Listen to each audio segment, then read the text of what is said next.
Agnès, alors, heureuse? Bonjour à tous. Ces mots que je vais ici vous livrer sont mon expérience et rien que la mienne. Je ne parle pas au nom de personne, mais en mon cœur. Il n'y a pas de mots pour définir une personne qui vient de perdre un enfant. Alors j'ai décidé que j'étais une mamorpheline. C'est la contraction de maman et orphelin. Je suis une maman qui un jour a perdu dans l'antichambre de l'enfer son enfant d'un foutu cancer qui est venu s'installer dans sa tête.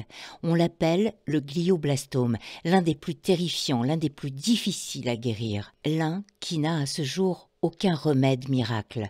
Mais heureusement, il y a sur Terre des chercheurs qui un jour prochain, je l'espère et j'en suis sûre, trouveront la solution et sauveront des vies parmi des enfants, de tous les âges ainsi que des adultes.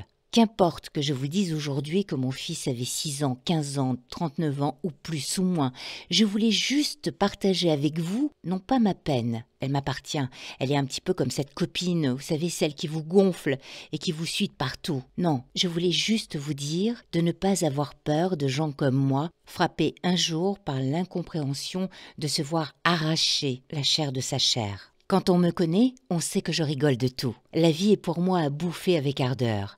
Fougue et folie. Rien ne m'amuse, la bêtise humaine, l'égoïsme de certains tarabuste mon sourire. Tout pour moi est sujet à vivre. Mais je sais que certaines personnes ont peur.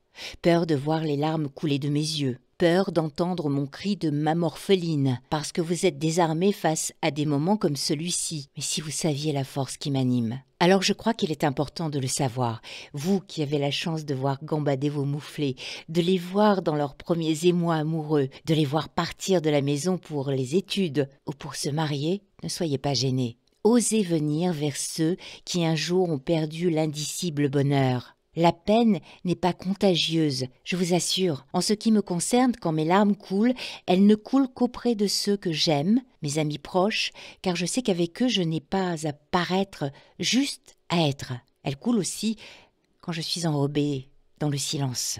Osez venir me faire rire, car c'est le seul moteur à explosion de joie qui me reste. La vie continue et j'en fais partie, tout comme vous.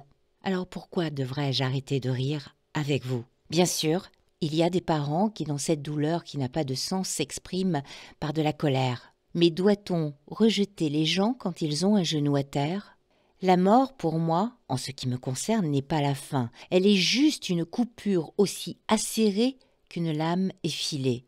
Mais l'absence, le silence, est impossible tant que les autres vous entourent, aussi paradoxal que cela puisse paraître. En tout cas, ne venez pas pleurer avec moi. J'ai pas besoin de ça. Venez rire, venez me donner l'envie de vivre. Rappelez-moi que mes sourires, eux, sont mon arme de guerrière pour vous dire qu'un amour, quel qu'il soit, et en particulier celui donné à son enfant, fait partie intégrante de mon âme. Ne tournez jamais le dos à plus fragile. Pensez à partager votre force avec cette personne, comme moi ou d'autres, qui un jour voient le soleil de sa vie s'envoler de son horizon. Cela s'appelle juste aimer, et nous savons que l'amour est la sève de la vie. Et puis, si vous voulez vous aussi agir contre cette saloperie de glioblastome, rendez-vous sur la page Facebook des Étoiles dans la mer. Vous allez comprendre ce qu'est un combat pour le bien de tous. D'ici là, gardez le sourire. Il vous va si bien.